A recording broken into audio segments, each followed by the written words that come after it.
In the darkness of the steppe a shadow rises.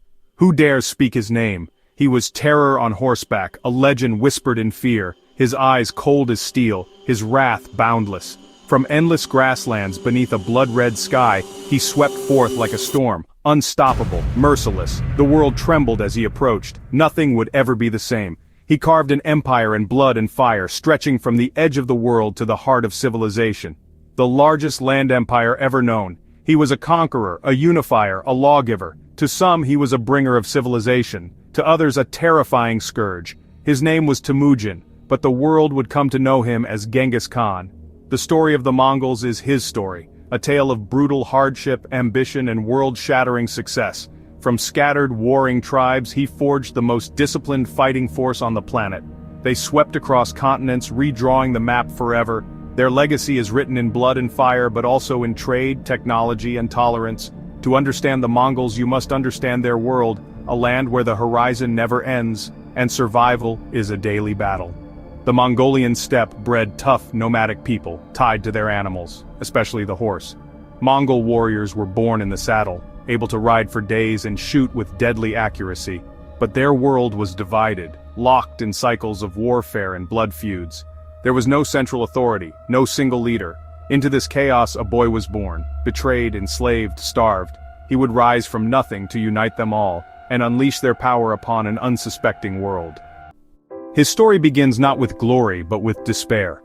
Born around 1162, Temujin's early life was marked by hardship. His father, a minor chief, was poisoned by rivals, leaving the family abandoned. Cast out by their own clan, Temujin, his mother Holun, and siblings survived on roots and fish. He learned early that loyalty was rare, betrayal common. Hunted, captured, and humiliated, he escaped and hardened. Trusting only a few, he began to gather followers, starting with his family and an old ally, Togrul. He married Borte, forging a key alliance, but disaster struck. Borte was kidnapped by a rival tribe. This was Temujin's turning point. Instead of accepting his fate, he fought back. With allies, including his blood brother Jamuka, he launched a daring raid to rescue Borte. The attack succeeded, Temujin's first major victory. It earned him respect and followers. He proved he would risk everything for his people. The outcast boy was now a warrior on the rise. Each hardship shaped him into a leader who would not be denied. He learned to build alliances, reward loyalty, and never give up. The seeds of a new Mongol nation were sown. Temujin's rise was just beginning. The world had yet to see what he would become. The steppe would never be the same. The rescue of Borte was just the beginning. Temujin's reputation soared, warriors flocked to his banner. He was different, sharing loot, promoting by merit, not birth. Even a shepherd could become a general if he proved himself. This created fierce loyalty and a revolutionary army. But his rise created a rival Jamuka, who clung to the old ways.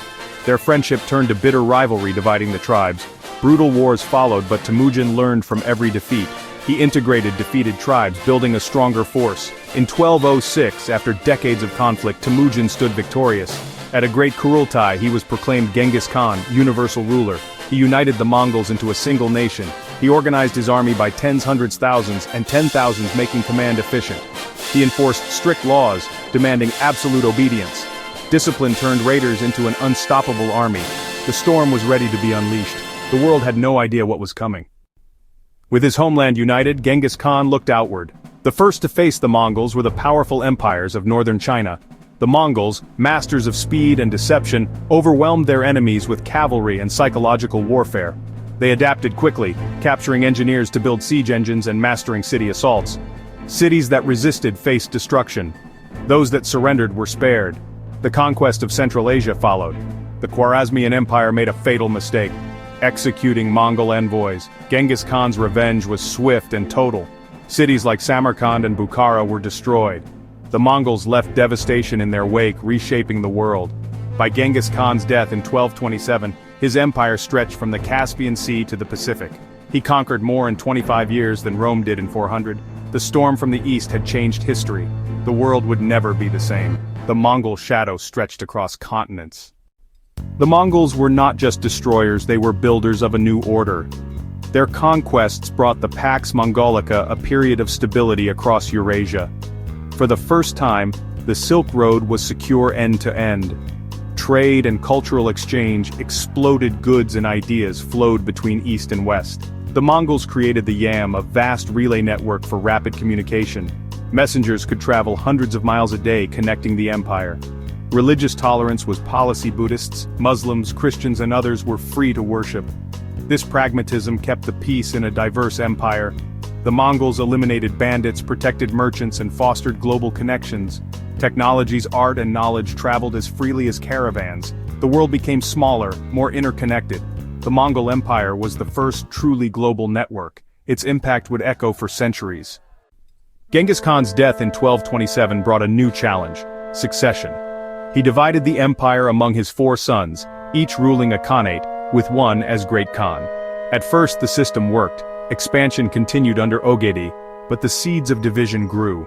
His descendants, raised as princes, identified more with the lands they ruled than with their nomadic roots. The Ilkhanate in Persia adopted Islam. The Yuan dynasty in China embraced Chinese culture. Rivalries and disputes over succession led to civil war. By the late 1200s the empire split into 4 independent khanates. The dream of a unified Mongol world faded. The Pax Mongolica lingered, but unity was gone. The great empire began to crumble from within. The age of Mongol dominance was ending. Internal divisions weakened the khanates, but a greater disaster struck: the Black Death. The plague, carried along Mongol trade routes, devastated populations from China to Europe. The Mongols themselves suffered massive losses. Economies and armies collapsed. In China, the Yuan dynasty faced rebellion and famine, losing the mandate of heaven. In Persia, the Ilkhanate disintegrated after its last ruler died. The Chagatai Khanate fractured. The Golden Horde weakened as Russia rose. The once mighty khanates were now fighting for survival. Disease and strife shattered the empire. The Mongol world was in ruins. The Mongol Empire's collapse was slow and uneven. In 1368, the Ming overthrew the Yuan in China. The last Mongol emperor fled. The Great Wall was rebuilt to keep the Mongols out. The Golden Horde lingered in Russia, but Moscow rose and broke free in 1480. The Chagatai Khanate dissolved from its ashes. Timur Tamerlane briefly revived steppe conquest. His empire, like the Mongols, shattered after his death. By the 1500s, Mongol power had faded. The Ilkhanate was gone, the Golden Horde splintered and was absorbed by Russia. The descendants of Genghis Khan ruled only fragments. The storm from the east had passed. The era of Mongol domination was over. The Mongol Empire is gone, but its legacy endures. It reshaped the world from China to Europe, shattering old empires and creating space for new ones. The Mongols connected east and west, sparking a global exchange of goods and ideas. Chinese inventions like gunpowder and printing reached Europe, fueling the Renaissance. European science and art traveled east, but the same roots spread the Black Death, changing history forever. The Mongols introduced new systems of law, administration, and communication. Their military tactics were studied for centuries. Their DNA lives on. Millions today carry the Y chromosome of Genghis Khan. The ghost on the steppe is not just a legend, but an ancestor to millions. The Mongol story is one of extremes: violence and peace, conquest and tolerance. A boy from the margins united a nation and built the largest empire in history. The world can change in a generation. The hoofbeats of the Mongol cavalry have faded, but their echo still resounds. The legacy of the Horde lives on in our modern world.